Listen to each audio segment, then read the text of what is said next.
Hello students, welcome to the next part of life processes chapter. Today we are going to discuss about nutrition in human being. So if we talk about nutrition, that is digestive system in human being consists of two parts, the alimentary canal and the digestive gland. Alimentary canal is this long pipe-like structure which is beginning from the mouth and ending to the anus region. Whereas digestive glands, there are three digestive glands present in our body. Alimentary canal consists of foregut, midgut and hindgut. Digestive gland includes three pairs of salivary glands which are opening in our mouth cavity or buccal cavity. Liver, which is the largest gland in our body that forms a major part of the digestive system. And pancreas, which is a heterocrine gland. It secretes enzymes as well as hormones. Enzymes are playing very important role in digestion. So let us study in detail about canal, alimentary canal and the digestive glands. First, let us start with foregut. Foregut starts with mouth. After the mouth, the food leads into the esophagus, the food pipe, and then it enters into stomach. If we talk only about mouth, mouth consists of teeth. There are different types of teeth present. There are incisors, there are canines, there are premolars, molars. What is their function? They chew the food, they grind the food, they bite the food, and they prepare a food bolus. This food is mixed with the saliva, which is secreted by the salivary glands, and the muscular tongue helps the food particles to be pushed under the teeth so that it would be grinded well. So tongue helps the food to be pushed under the teeth. I told you there are three pairs, means six salivary glands present on our face which opens into our mouth cavity which secretes saliva. This saliva is very important because saliva secretes lot of enzymes. It has salivary amylase enzyme. Salivary amylase enzyme, it acts on complex carbohydrates like starch, and it converts this starch into a simple disaccharide which is called as maltose. So this saliva, it contains salivary amylase. It also contains 99% of water. It consists of salt, sodium chloride. It is saline in nature, and saliva also contains mucus which will lubricate the food. So saliva moisten the food. It contains salivary amylase enzyme. You should remember this name, salivary amylase, which is digesting carbohydrate. Which carbohydrate? Starch, and converting it into disaccharide, that is maltose. Now, this food, moistened food, is then pushed into the food pipe, which is called as esophagus. So, this is the food pipe, or this is the esophagus, which is an elongated tube. The wall of the esophagus, it is made up of smooth muscles, and these smooth muscles, they undergo contraction and relaxation.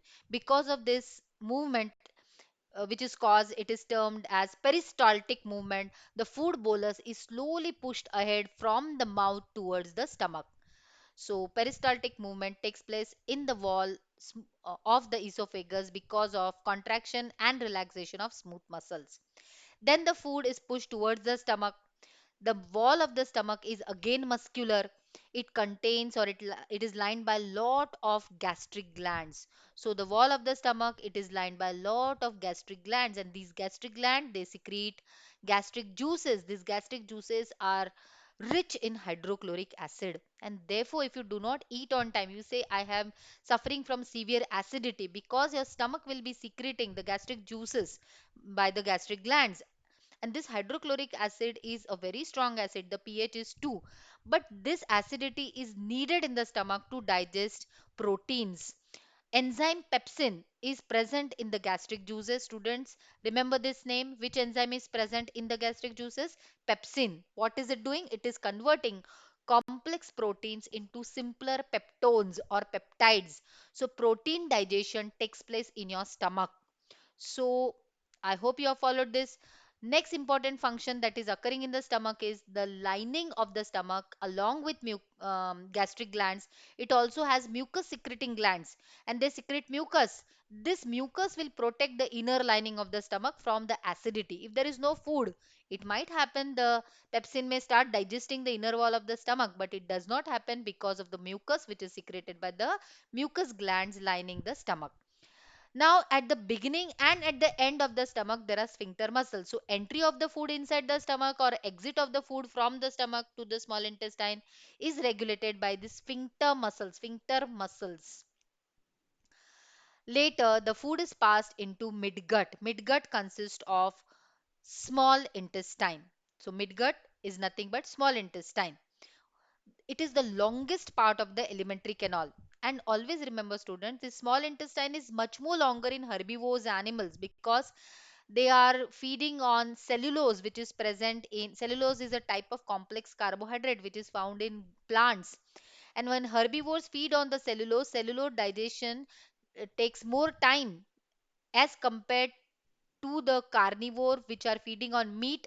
Meat is consisting mainly of proteins. Protein digestion takes place quickly, and this is the reason why the small intestine is comparatively longer in case of herbivores and it is comparatively shorter in case of carnivore. Give reason can be asked on this. Later, the food is in the small intestine. Complete digestion of the food occurs here. All the carbohydrates are digested, the proteins are digested, and the fats are digested in the small intestine. There are two glands, pancreas and liver. These are also secreting the secretions in the small intestine. So, pancreas secretes pancreatic juice, liver secretes bile juice. Both are released in the small intestine and they are helping in digestion of carbohydrates, proteins, and fats in the small intestine. This is liver, the largest gland in our body, almost 1.5 kg in weight. It is secreting bile. This bile is stored in gallbladder. So liver secretes bile juice. Bile juice is stored in gallbladder. And if you can see in the picture, this part is stomach. And then this part is the beginning of the small intestine, which is called as duodenum. And you can see that this gallbladder is opening into the duodenum, that is small intestine part. Initial part of the small intestine, it is called as duodenum. Always remember, students, liver secretes bile juice into the upper part of the small intestine. What is the function of the bile juice secreted by liver? It carries out or brings about emulsification of fat. Means what? It breaks down the larger molecules of fats into smaller pieces. This yellow color gland which you can see in the picture is pancreas. In the pancreas, there are some regions which secrete hormone called as islets of Langerhans. We are not interested about it. We'll study about it later. But pancreas secretes pancreatic juice. This pancreatic juice is rich in enzymes like trypsin. Trypsin will digest proteins. Which proteins? The proteins, the peptones and the peptides which were digested by pepsin in the stomach. The remaining protein, the smaller proteins, are digested by the pancreatic juice here in the small intestine. Which enzyme digests the proteins in small intestine? Trypsin. Who secretes trypsin? Pancreatic juice. The another enzyme secreted by pancreatic juice is lipase, and this lipase digests the fats. So these smaller molecules of fats are now further digested by lipase enzyme secreted by pancreatic juice. So in the small intestine, see again, from here is the stomach part. From the stomach, this is the duodenum part. This is the jejunum part of the small intestine, and this is the ileum. Look at the spelling of ileum. It is ileum.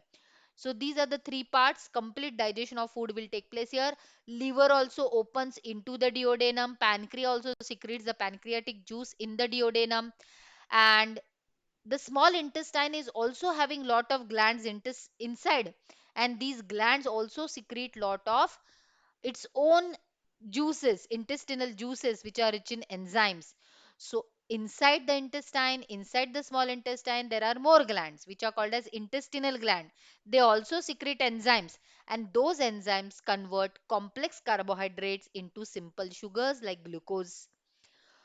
Complex proteins are converted into simpler forms, amino acids, and fats are converted into fatty acids and glycerol into the small intestine with the help of secretions of small intestine glands, small intestinal juice. Now, entire digestion of carbohydrate, protein, fat has been completed in small intestine because of intestinal gland, even because of the liver secretion, that is bile juice, and the pancreatic secretions. Let us see what happens further.